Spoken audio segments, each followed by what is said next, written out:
दिल्ली और हरियाणा के गांवों की 1,500 एकड़ की धान की फसल बर्बाद हो गई है। क्यों? क्योंकि गुरुग्राम और दिल्ली के सीवरों का पानी उनके खेतों में पहुंच गया है। रवीश की ये स्टोरी देखिए। दिल्ली के रावता गांव के हजारों एकड़ खेत सीवर के पानी में डूब गए हैं और गांव बारिश के पानी की वजह से टापू बन गया है। गुड़गांव की जमीनें और फ्लैट बेचकर प्रशासन ने करोड़ों रुपए कमाए, लेकिन सीवर के पानी की निकासी का कोई इंतजाम नहीं किया। यही वजह है कि अब महानगरों के सीवर का जो पानी है वो दिल्ली और गुड़गांव के गांव की हजारों एकड़ जो फसल है उसको बर्बाद कर रहा है।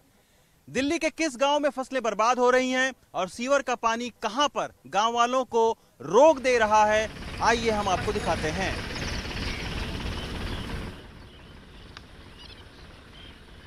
गुड़गांव के सीवर का काला पानी दिल्ली के रावता दरौला गांव के साथ हरियाणा के मोगडोला, बुडेडा, चंदू और धनवापुर गांव को तिल तिल कर बर्बाद कर रहा है।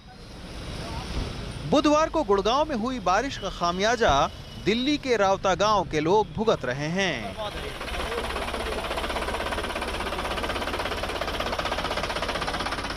रावता गांव की सड़क कट गई है और हम ट्रैक्टर पर बैठकर गांव पहुंचे।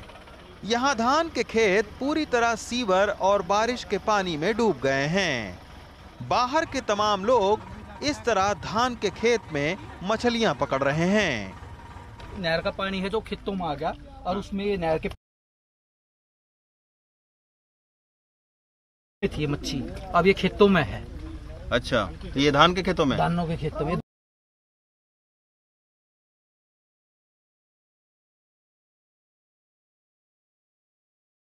मछलियां पकड़ रहे हैं। नहर का पानी है जो खेतों में आ गया और उसमें ये नहर के पानी में थी मच्छी, अब ये खेतों में है। अच्छा, तो ये धान के खेतों में, धानों के खेतों में धान लगे हुए सब। गांव वालों को अपने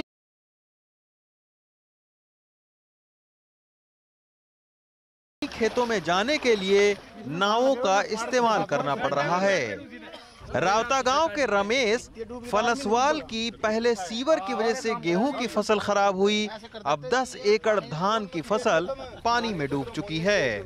पिताजी वोट मांगने के लिए आते हैं यहाँ पे, उस टाइम तो सारी यहाँ भर जाते हैं, हम मैं ही पी जाऊंगा इस पानी को, तो और किसी की जरूरत नहीं, और फिर आगे हम पूछते भी नहीं। अभी हमारे कोई भी नेता ने आगे नहीं देखा अभी गाँव का क्या हाल हो रहा है। फोन करने के फोन भी नहीं उठाते कोई नेता। दरअसल दिल्ली और हरियाणा के आधा दर्जन गांवों की बर्बादी के पीछे नजफगढ़ का नाला है, जो पहले गुड़गांव का सीवर फिर दिल्ली का सीवर लाकर यमुना नदी में फेंक देता है। लेकिन नजफगढ़ नाले में बांध न बनने के चलते अब गुरुग्राम का सीवर और बारिश का पानी इन खेतों में लगातार भर रहा है। नहर खुदना शुरू हुआ था वो 1985 में हुआ था और लगभग 2003 के आसपास इसका काम रोक दिया था।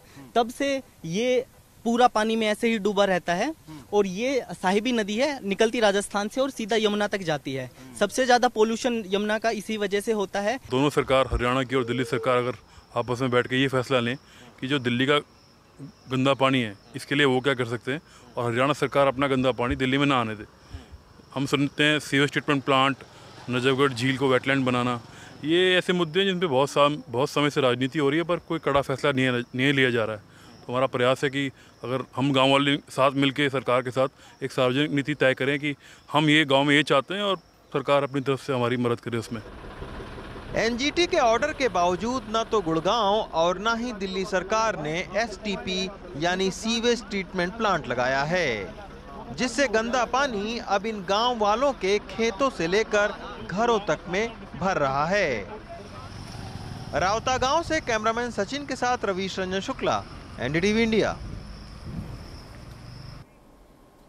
इन गांवों के लोगों को मुआवजा देने के लिए दिल्ली के हर घर से टैक्स लेकर दिया जाना चाहिए, क्योंकि महानगरों के सीवर के पानी का खमियाजा इन गांव के लोगों को भुगतना पड़ रहा है। पर आप देखिए कि दिल्ली से सटे हुए ये किसान और गांव हैं, इनकी जिंदगी और खेत बर्बाद हो रहे हैं, मगर ये ट्विटर और मीडिया में कहीं नहीं आ पा रहे हैं। अच्छी बात है कि रवीश जैसे अभी भी रिपोर्टर हैं जो ढूंढकर ऐसी स्टोरी दिल्ली के बगल से लेकर आ रहे हैं। अब आप राजनीतिक खबरें देखिए।